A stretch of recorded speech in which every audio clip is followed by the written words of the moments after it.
If you'd like to use accommodations for any of your classes, you must request them using the AccessibleNU student portal at the beginning of each quarter. Generally, try to complete this process by the end of the second week of the quarter.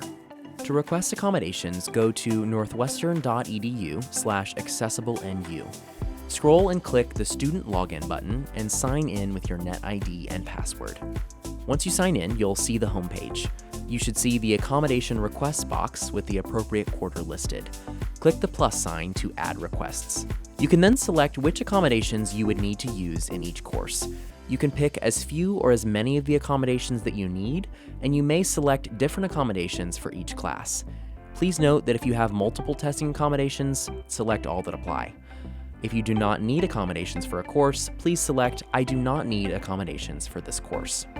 When you're finished, click Submit Request. AccessibleNU will review your request and send an accommodations letter via email to you and your professors. Once you've received the letter, you should reach out to your professors to discuss how your accommodations will be implemented throughout the term. Talking with your professors is vital to ensuring that your accommodations will be implemented successfully.